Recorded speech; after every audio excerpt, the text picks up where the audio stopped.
I thought I would sit down and share my story. It's safe to say that this is the most jarring experience of my life, but now that I've processed the news, sort of now have an answer about what my future is going to look like, now more than ever is the perfect time to share with people what it's like to be 22 with a rare form of ovarian cancer. It's still weird to say that I have cancer because for so long I never thought that something like this could happen to me. So I just want to share this for women who are told that what they're feeling is normal. We're told so many times that abdominal pain is just part of being a girl and you're gonna get random cramps and you're just gonna have to deal with it.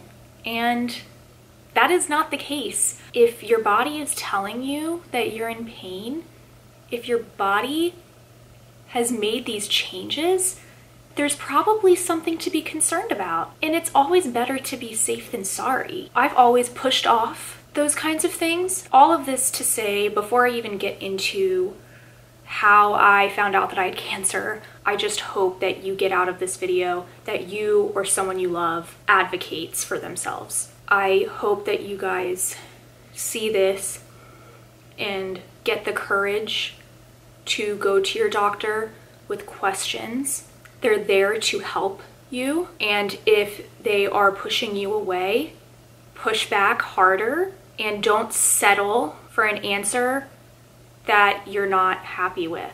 I'm not happy with the news that I have cancer, but I am way happier now that I fully know what's going on. With that out of the way, I guess I'm just going to start from the very beginning.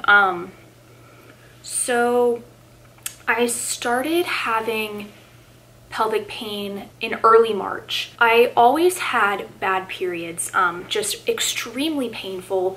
I would throw up because the pain was so bad, and I almost passed out on 2 different occasions. I got an IUD, and that had helped my periods, and because of that IUD, I would have random cramping throughout the year, and I didn't think anything of it. Like I said, early March, I started feeling pelvic pain that was different than anything I had ever felt before. It originally was isolated on my lower right pelvis, and then it would radiate to my left. It almost felt like my organs were burning, and the pain just started spreading up my abdomen into around the belly button, to where then it would even go up further than my belly button. It would radiate all the way up. It almost felt like sore muscles, and it wasn't pleasant. It did not feel like menstrual cramps. And like the oldest child that I am, I called my mother, kind of freaking out, like, oh, I have this pain, I don't know what's going on. And usually she says, Kat, you're being dramatic, this is normal, right? That's all that we have heard our entire lives, is that this is normal, it's part of being a girl. And she goes, Kat, you need to schedule a doctor's appointment. And that really freaked me out. So that day I called student health at my university that I attend. They got me in for March 13th, which was a Friday. So I go in and I get a pelvic exam done. The nurse who did the pelvic exam found a lot of yeast. She also tested me for gonorrhea and chlamydia. Those came back negative. So she gave me an antibiotic for the yeast infection. It was just a singular pill, and I was to leave and go take it. Long story short, it did not work. And by that time, the stay-at-home order happened, and when my yeast infection didn't go away, I had to call in to student health. They wouldn't let me come in for another exam. I just had to do everything over the phone. So that's what we did for the next month. I would call in multiple times per week, just letting them know what my symptoms were and that things weren't getting better. They gave me another antibiotic for a yeast infection, just a longer one. The pain didn't go away, so they thought, okay, maybe this is bacterial vaginosis, so they gave me an antibiotic for that. During that time, I also developed 2 UTIs, and I just felt, they're telling me they know what it is, but this is still something I'm struggling with, and it just doesn't feel right, because at this time I was beginning to become bloated. But I went from 140 pounds to 150 pounds. My stomach was huge, and I will insert pictures for you guys so you can see what my stomach looked like. So there was no way I could be pregnant, but I freaked myself out so much that I took a pregnancy test, and it of course came back negative. But I still was concerned because it didn't feel like regular weight gain. My stomach was hard. I would try to suck in my stomach and it would just stay there, and it just hurt so bad. One night I woke up almost screaming in pain for about 10 seconds, and then the pain just kind of dissipated. And after that, I had such a hard time walking and standing up straight. I was bedridden for a month. The doctors were kind of confused. During this whole world pandemic, I wasn't able to go in and get the care that I really needed. And it's hard to do things over the phone, of course, because you can't physically see the patient. After a month of putting me on antibiotics and everything that wasn't working, they made a special exception for me to come into student health, and they did another pelvic exam, and this was a different doctor. They thought maybe I was having issues with my kidneys because of all of the UTIs and also frequent urination. I was peeing almost twice an hour. My bowel movements also changed too, but because those things changed so gradually, I didn't recognize how much of a difference that had. During that doctor's appointment, they did some urine tests, again, checked if I was pregnant, checked to see if my kidneys were functioning fine, and everything was fine. And so because all of those tests came back normal, the nurse that I had been working with over the phone for the past month, who did my original pelvic exam, said, I'm going to transfer you over to our gynecology department at the hospital, and you'll get an ultrasound. But before I could go in for an ultrasound, I had to, you guessed it, do a telehealth visit. So I do another visit over the phone with a gynecologist at the hospital. I tell her all of my symptoms, and she comes to the conclusion that this is a ruptured cyst. I had been recovering from that for about 4 to 6 weeks at that point, so it makes sense. And you know, of course you're still swollen, your internal organs are kind of still inflamed from that, and if your pain doesn't get worse over the next week, like, you should be fine. I'll put the order in for the ultrasound, but you'll be fine, it'll be okay. And by the end of the week, I felt the same. I had some good days and I had some bad days, but for the most part, I was able to walk around and only feel pressure on my left side, but I still wasn't comfortable with that. So I talked to my parents, and we decided to really push for the ultrasound. I go in for my ultrasound May 7th, and it's early in the morning, about 8:30. The tech started doing the over-the-top ultrasound and immediately said, wow, that is a big cyst. I said, finally, you know, I'm not crazy. I knew there was something there. And she couldn't figure out what ovary it was on. And this other tech came in, and they were quietly staring at the ultrasound. They did a transvaginal ultrasound as well, and it was taking way longer than I had thought. They said, usually we'll give the images to the doctor and we'll just let you know what we find later, but he's probably gonna wanna do his own imaging anyway, so we'll go grab him and bring him in. Considering that wasn't normal protocol, that kind of rubbed me the wrong way, but I was just happy to have a doctor in there. As the doctor was doing the ultrasounds with the techs, he looks at me and says, how old are you? And that really freaked me out. Once they were done, I sat up. They told me that I had a really large cyst in there. That's extremely common in women your age. You're only 22. Sometimes what women your age can have is what we call a borderline tumor, where it's not necessarily cancer, but not necessarily fully benign. I kept asking them questions, and they just kept telling me, we're the imaging people, we're not the doctors that are going to tell you like what this means. That's just not our job. Specifically, one question I had was, well, how big is it? And one of the techs looked at me and said, are you sure you want to know? And I thought, yeah, it's my body. I think I have a right to know. And so she didn't answer that question, and the doctor kind of disregarded that and just kept talking and saying that they were just going to send the imaging over to my doctor and they were going to send me home.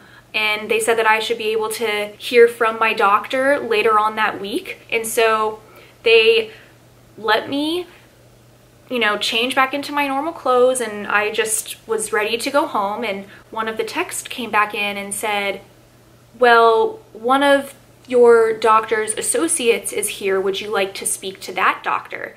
Even though that's not your primary care. And I said, of course. I waited for an hour and a half. I finally talked with this doctor, and she tells me that it's an ovarian cyst that is 21 centimeters long. So I knew that I was gonna have to get this out. I wanted to try to start making plans for that. Is there any way that I could do it back home in Maryland? She said, well, you know what? I have this doctor. She's a gynecological oncologist, but I'm not bringing her in here because you have cancer. That is not it. It's just that she has a lot of experience with large surgeries like this. This is pretty much the best gynecological oncologist in the country.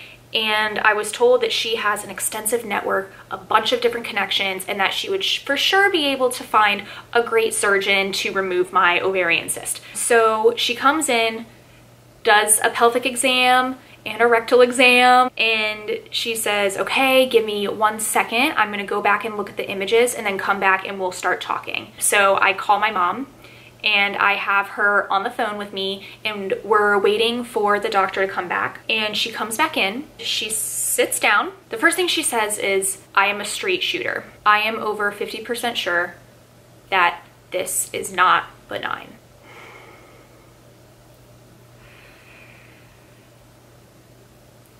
My heart dropped at that moment, and my mom burst into tears on the other end of the line. And I just remembered that I needed to stay alert and try to just take in as much information as I possibly could. She was telling me that it's 21 centimeters. The reason that she thinks it's cancerous is because there were solid parts of the mass, which is concerning. Usually benign cysts only have fluid in them. I also had loose fluid in my pelvic area, which was also concerning because it didn't dissipate like benign fluid usually does.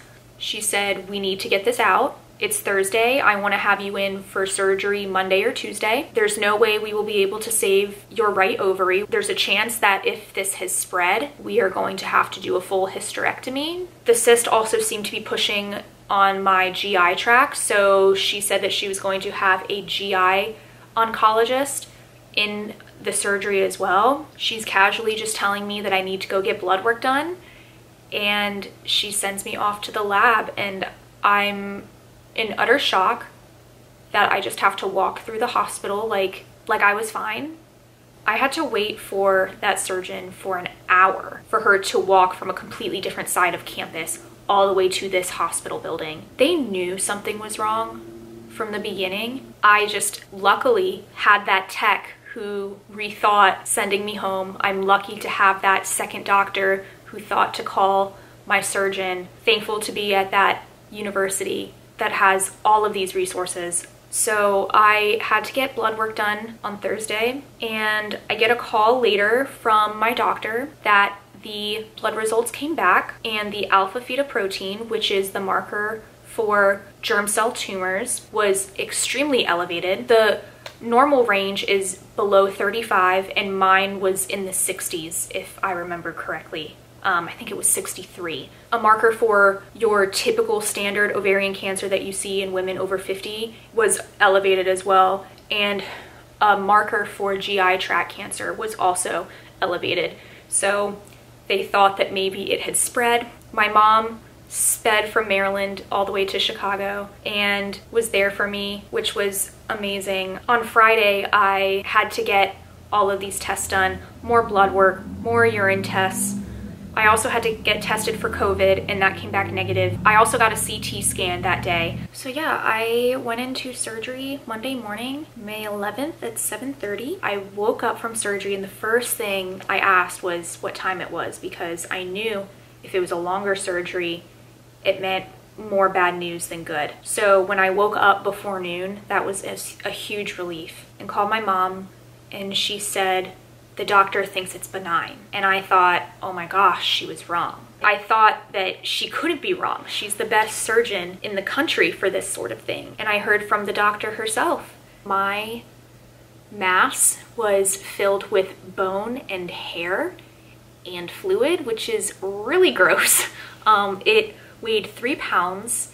My doctor compared the size to a small basketball. That was her terminology. She thought that it was going to be benign because all of the samples during surgery that the pathologist was quickly examining were benign. They did some pelvic washing and all of that came back benign as well. All I needed to do was just focus on getting better.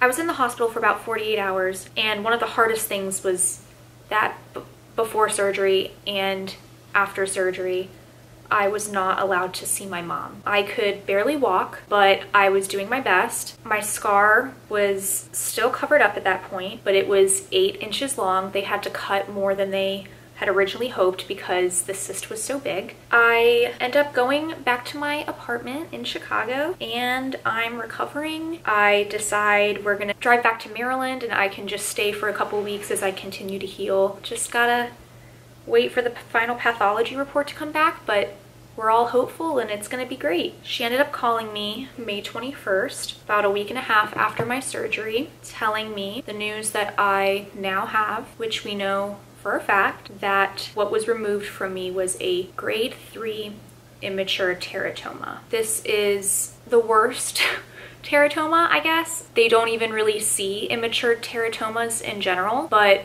grade 3 is extremely rare, to the point where they can't really look to the literature for a clear answer about what to do. Although that this is a grade 3 immature teratoma, it is stage 1A. So that means it was fully contained.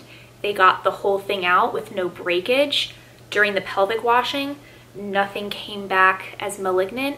I was able to keep my uterus and my other ovary. The fact that I got this, my odds were way higher of contracting the coronavirus. So the fact that I had cancer during a world pandemic is insane. But this is something that I am going to be dealing with for the rest of my life. The fact that this could come back is very likely.